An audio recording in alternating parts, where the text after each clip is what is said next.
What's going on, guys? Zuko back with another War Within video. Hope you're all doing very well. I'm on the PTR on FrostDK, and there has been some massive changes that have happened to this spec, and we're going to dive into all of that today. Really like fundamental changes that Blizzard is messing around with. So yo guys, the gnome would really appreciate it if you could like and subscribe on the video. All right, thanks, bye. I'm not going to read the notes word for word, don't worry, but this is how long they are. And we're going to walk through every single one of these for you guys. Completely insane how many changes are coming in for FrostDK. Okay, so buckle up and let's just start at the top, shall we? Let me get my notes over here. Okay, so first and foremost, I would say the biggest change that is happening, period, we're going to start in the class tree. Cleaving strikes is changing. There is no longer any requirement to have death and decay down to cleave your obliterates. There is no cleaving obliterates anymore. That is gone. So to me, that's honestly really sad because I loved the cleaving obliterate, the feel of it. It was so chunky, but I understand a lot of people hated the fact that you had to be in your death and decay in order to like cleave those obliterates. That is a massive change that is gone now. So Frost Scythe is now the new AoE spender, and for all intents and purposes, Frost DK has gotten a lot simpler, right? In single target, you press obliterate. In AoE, you press Frost Scythe. That's just how it works now. You don't have like cleaving obliterates inside of D&D, and then Frost Scythe was kind of an afterthought, which is what was happening, right? Frost Scythe was this really weird ability that was on your tree that didn't really make any sense. So I think this probably makes more sense from Blizzard's point of view. Single targets obliterate, AoE is Frost Scythe. That's what you're going to do. That's just what you're going to do every single time. Now, there's a problem with that. There's a serious problem with that, in my opinion, and that is that the hero talents interact with obliterate and don't interact with Frost Scythe. This is like all over the place. When obliterate damages an enemy affected by undeath, it gains 1 additional stack. Obliterate shatters Trollbane's chains. Obliterate does more damage. So like, these are all nice buffs essentially for single target, but in AoE, if you're trying to spread the undeath disease from Whitemane, it's like you can't really do that anymore. It just doesn't, you don't want to be pressing obliterate in AoE. So that's super strange to me. If we look at Deathbringer as well, you cannot trigger the extra exterminate blades scythes unless you press obliterate. So you have to press obliterate even in an AoE situation, which is probably a little bit of a loss in my opinion, because you're not getting that cleave anymore. You'd rather be pressing Frost Scythe because it's supposed to be your AoE button now. So that's a little bit weird to me, that they haven't incorporated Frost Scythe into the hero trees in the same way, because I think it's fine to potentially to have to press a couple of obliterates, but like for Deathbringer, for example, to trigger the extra scythe. But I don't know, let me know what you think in the comments down below. This is a massive change. Okay, this is massive. This fundamentally changes how you play FrostDK and how you're ever going to play it. Like, it's completely different now, so that's a huge difference. Okay, number 2, A-bomb limb is gone, and AMZ is now like a proper raid cooldown. So both A-bomb limb and AMZ are connected in that Blizzard talked about them not wanting, them trying to carve out a space for Death Knights in raid. Death Knights don't have a raid buff. The raid buff is their grips. It is their AMZ. But up until now, those have been, basically they want to get rid of A-bomb limb because it diminishes the value of regular grips that Death Knights have access to. Like, it makes regular grips irrelevant. So they're trying to make that more relevant now. And they're making AMZ a lot stronger. So it's basically just a 15% magic damage DR now for 8 seconds if you take the extra buff here, and then it's a 3-minute cooldown. So it still is going to act like a healing cooldown now. It's very strong against magic damage. Very, very, very good for raid. And then the A-bomb limb change, I think, is fine. A-bomb limb was sort of just an extra GCD that you had to press all the time just to do damage, because it did damage. And then it would occasionally grip stuff you didn't want to get gripped. It was kind of weird, right? So they're getting rid of that, and they're basically saying, hey, your regular grips are now more valuable. And so in a raid scenario, they want DKs like gripping people in manually, and that's what they're contributing. Does that make sense? That's a huge change there. Okay, on to the spec tree. As I said, Frost Scythe is a more central piece of FrostDK now. It is your AoE spender, okay? Arctic Assault has been moved up, way up. It's no longer a capstone. It's now up here, and they cut its effectiveness in half. It used to be like 90%, and now it's 45. So Arctic Assault was the main way that you were applying Razor Ice, then you were like consuming that Razor Ice with Frost Strikes. There's a similar gameplay pattern that still exists, but you're actually going to be casting Razor Ice now yourself. That's a really important thing to understand because of how Frostbane works, which is a new talent. I'll get to that in a second. But Arctic Assault is kind of just like a passive thing now that doesn't really matter. It just increases the stacks of Razor Ice. It gets you to 5 stacks of Razor Ice really, really quickly. You might not need to put Razor Ice on one of your weapons now. Like I have Razor Ice on one of mine. You might not need to do that anymore. So there's some potential there. I haven't really tried it, but potentially because you're pressing Glacial Advance yourself in some of the builds, you might not need to take Razor Ice on your weapon. Just a thought there, okay?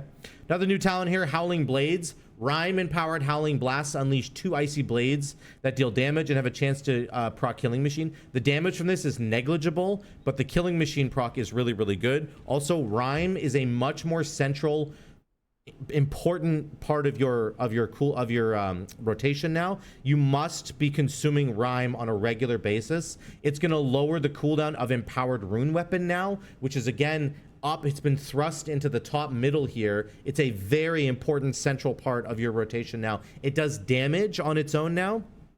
It generates 40 runic power, and it only has a 30-second cooldown, and you can cool it down even more with this Rime proc that I'm talking about. So, you know, Rime has the Remorseless Winter.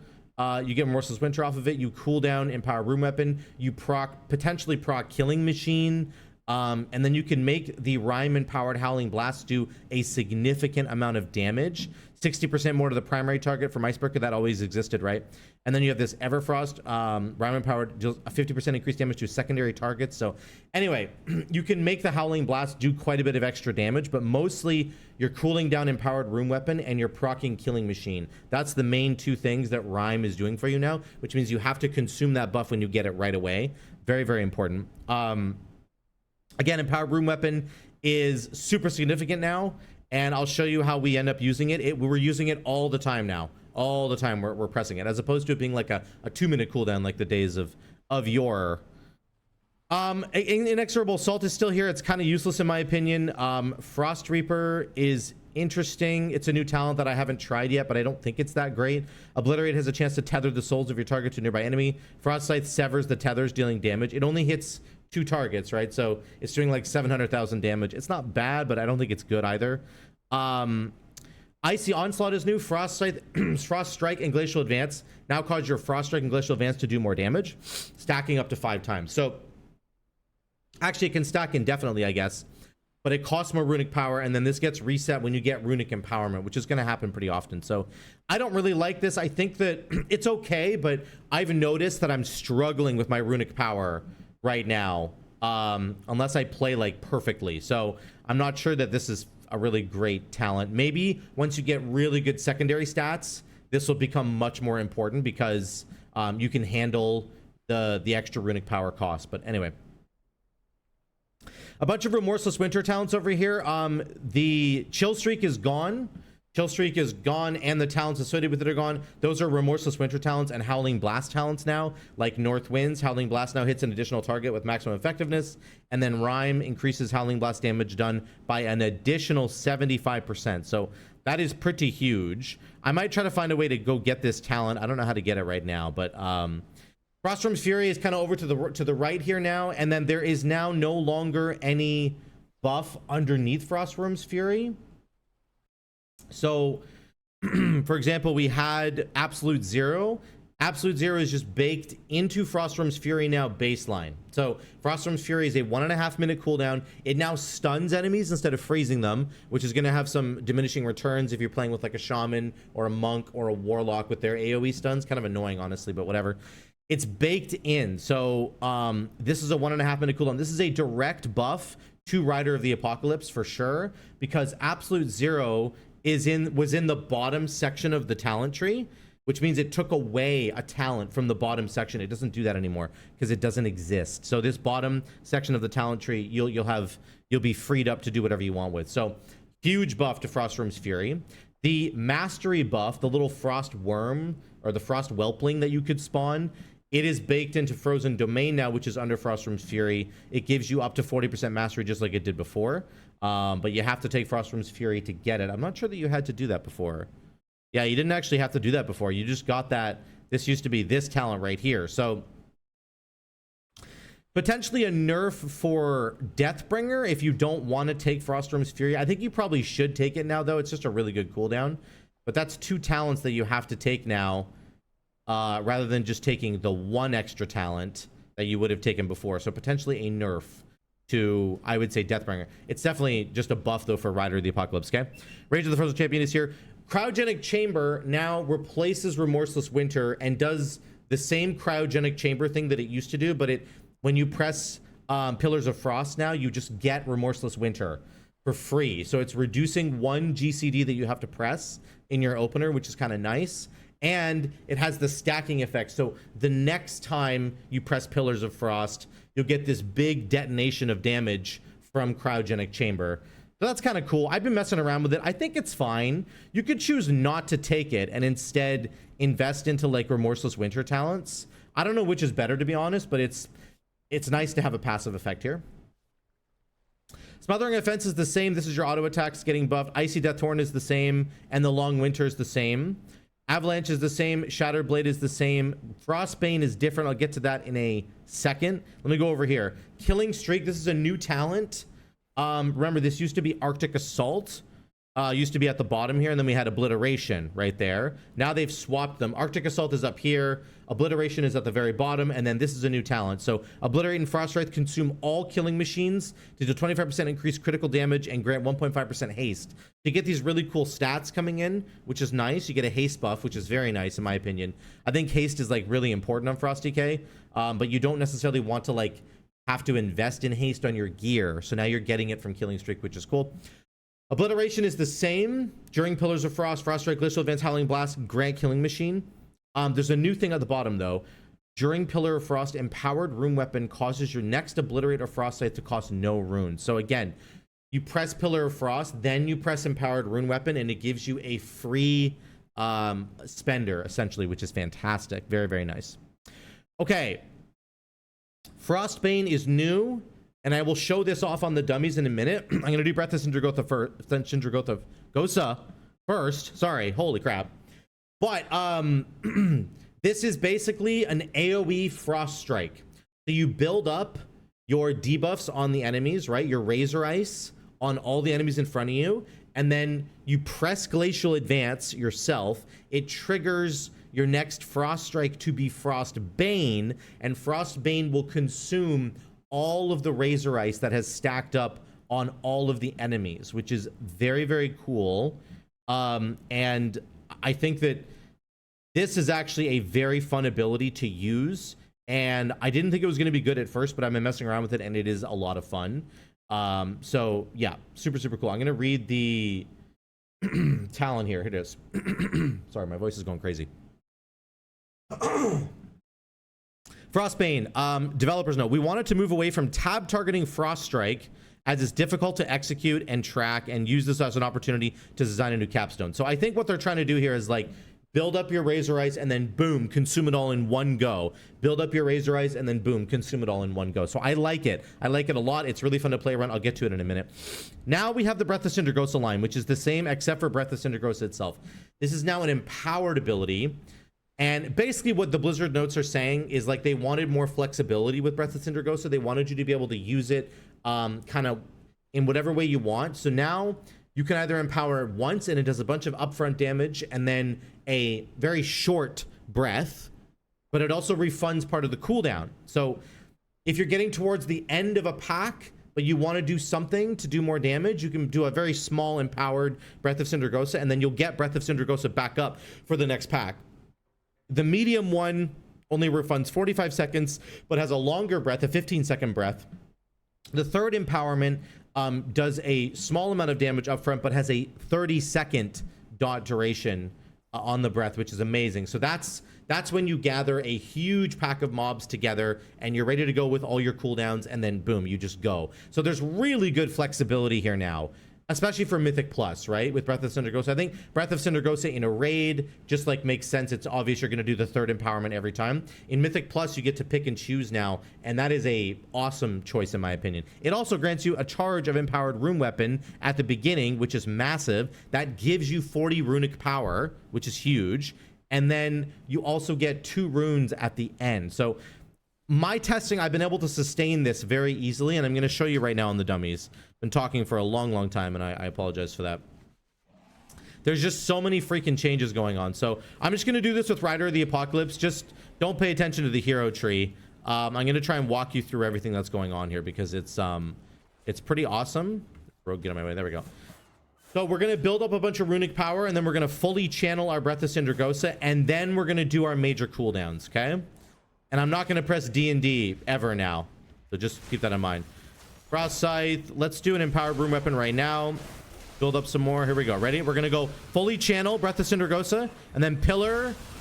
And then we do basically Frost Scythe into Howling Blast, into Frost Scythe, into Howling Blast, into Frost Scythe. I'm going to use empowered rune weapon because we got it back already. Remember, all of my Rhyme empowered Howling Blasts are going to be giving me my... They're going to be cooling down my empowered rune weapon. Sorry, I'm trying to talk and play at the same time.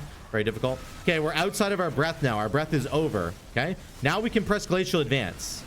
You don't want to press Glacial Advance inside your breath, right? Of course, because that takes your runic power away. But now your AoE spender is just Glacial Advance, which is nice. It simplifies things, right? I don't have D&D on the ground.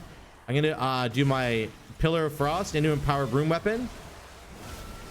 Glacial Advance, Frost Scythe, Glacial Advance, Frost Scythe. I should be using my Rhyme. That's a mistake.